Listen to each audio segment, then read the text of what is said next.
Third Well, place, tell us about it. What did you think? I mean, we blew a tire leading the race, just cruising. Had a super fast Advent Health Chevy to get the race with William up there and just keep swapping the lead back and forth with Joey. And it was driving good and it had a ton of speed. So I can't thank Trackhouse enough and Chevrolet for giving us, I mean, the Chevy's super strong and it's shown this year and it showed here today. When you're leading a race and the tire goes like, and you don't, no expectation, no nothing, what went through your head? Well, it exploded and I heard it, and before I felt it, really, I felt it drop, and I initially thought it was left rear, but I didn't want to overcorrect. I overcorrected at California at Auto Club, and I didn't want to do that, but I still turned right. I just stayed in the throttle until I was into the wall, and then I got the wheel back left. And we knocked the toe out a little bit. It must have been the front. The rear looked okay, but my toe was out a little bit. We adjusted that. It was still not great, but it was drivable. So when I hit the wall, I thought our day was over. And I think any other race car I've ever raced in or driven in, we would have been done in the garage. I think it's a testament to this 7 car and Jim France's vision. I know we give it a lot of flack, and I know that we have a lot of griping about it, but there's no other car I've ever raced that I could have done it. You and Daniel both will be in the top 5. What's that say for Trackhouse and your confidence for a win in the coming race? Just keep putting ourselves here, man. You know, our day could have very easily been last. Like, we could have been the 37th place car. But the car, like, we made it, and then we put ourselves back in position. We got both of our laps back after our penalty on pit road to the DVP. Not sure, I don't know what the problem was there. But, you know, we got it back, and we were calm, and we didn't race for a while. We rode around, and then when we decided we wanted to race, we had the speed. So we keep bringing these fast Chevys. Like, I'm living my dream, so I can't imagine it getting any better. But seeing the checkered flag right there and see William, you know, have that win, like, we're close. What is the end of this race in overall? So I'm not upset with it. I was talking to Landon Castle this morning, and he was like, I'm not. He told me not to say anything, but he was like, I didn't mind it. I actually had quite a bit of fun, and I did too. Now, let's have it here in Daytona, Talladega. Let's not go repave every mile and a half in the country. Let's not bring Kentucky back to life. Like, let's leave it under 6 feet under. It's done. We're over. We're never going back there. You know, I feel like this can be its own thing, and people can get excited about that. But if we go 428 degrees of banking at every mile and a half, like, that's not our future. And I think Jim and Ben, I think they know that. They understand. We're, as competitors, we want to lift. We don't, like, we'll do this a couple times. It's great if we win. It's not good if we crash, but let's leave Atlanta. It's a cool place. Like, you know, even if I would have been out when we blew that tire, like, it was still going to be, I would think I would have still had a positive memory of it. You were picking him off there, Ross, at the end. Did you need another lap or two to get William? You got there, but I needed Christopher to push me and not go over the line. I backed up to him in 1 and 2, and he got off the 2, and he just turned left under the line. So I don't know. I did not expect that. I didn't leave him the lane. I knew that, and all of a sudden I felt him side drafting me, and I looked over, and he was underneath me. I'm like staring. I'm like a few feet off the line. There's not enough room for a car. So I think we did everything we could have.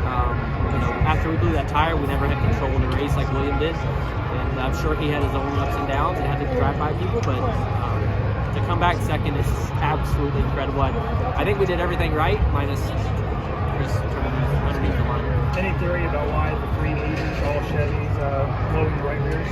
No, I actually was asking Phil that, my crew chief, and he didn't, I don't know, man. And I didn't know if I should go easy, if we're using the right rear, and he didn't feel like that was the case. So we went hard when we wanted to, and it's not a great feeling. I felt like I had a grenade in my hand and the pin was pulled, and I don't have the smoothest of hands. I was worried I was going to let it go again. So I really had no idea if I would blow another tire, and it's not a good feeling. So hopefully Goodyear gives us some answers, and if it's our fault, then we got to go to work and fix it, and we'll take that as Chevrolet, or I will. Oh, they will, but I will. And if it's Goodyear, let's get an honest dialogue going and figure out why. I mean, I was here for the tire test. We had 3 cars. You know, it was cold. It was fine. We worked through a bunch of different tires. We had no issues. And tires that didn't blow had no wear. Like, we're not wearing them out. The only other thing is that, and I'm just guessing, but like, they weren't dragging the track with that mat, the mat they have, and they weren't sweeping it enough, I don't think. So for cutting tires, I feel like we weren't dragging the track enough to clean it off and blow it off. And they started doing that at the end of the race. So if we're cutting them, okay, that's just bad luck on us three, but it's a true issue. Let's get some open dialogue and get it figured out, because they've blown tires decades ago, and we've got to a point where we don't do that anymore since I've been around the sport, and I don't want to relive what those guys did, and that's not good. Kurt basically said that he wants to come back here kind of with the regular intermediate package. Is that something that you agree with, disagree with? What would be the difference? Yeah, he says unrestricted, but I don't think he quite means unrestricted. We're going pretty fast Right, now. right, I think he means regular intermediate package. Some more power? Yeah. Where we're lifting? I don't know. I haven't been around enough. I mean, Kurt's forgotten more than I've ever learned, so if he says we should do that, I got to know him pretty well the last couple of years. I'd probably go with whatever he says, but that's for someone way smarter than me. We were here when you did the test. Now you got the test, now you got a race under your belt. How does this help you at all when you come back later on this year? I mean, it's all about drafting. So handling-wise, we were driving pretty good. I saw some other guys, Harrison Burton, like he had his hands full all day. Just, but like, we come back pretty similar to how we were. We're fast. Try to find a little more speed, try to make it drive a little more comfortable, but I'll take the speed all day long. How much would you say that truck race prepared you for today? I made most of my mistakes yesterday, unfortunately, for Disc Motorsports. I cleared myself up off of 4 and damaged the tail, and then did it again. So I didn't put myself in that position today, and I think I probably would have done it today, like trying to fight up for the top. I was just trying too hard yesterday, and I feel like since California, since the crash, I've just not hustled the car, and I hustled the truck yesterday, and I cost Al Neese and the Florida Watermelon Association like a good run because of it. So I need to dial that back in trucks. I dial it back in Cup, but I got in the truck, and I just felt like I could hustle it and do more, and I just overstepped a couple times. So I did. I got a lot of the bad things out of the way, and also just on and off pit road, just pit stops. Like, it just doesn't. I cannot put a price on how valuable it is for me to get on track on the weekend we race in Cup ahead of time. Did you kind of brace yourself for that kind of chaos at the end? Yeah. Oh yeah. Well, I mean, I was racing thumbs up in case we blew a tire again. That way I don't wrap my hands around the wheel. And I was just waiting on somebody else to blow a tire. I felt like we could have dropped back on that last restart, or 2 restarts to go, and we could have finished 17th in like 20 something, low 20s on the lead lap.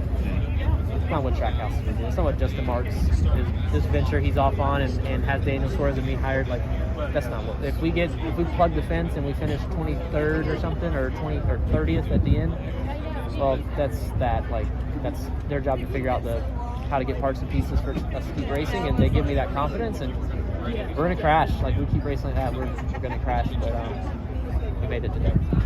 Thank you. Thanks.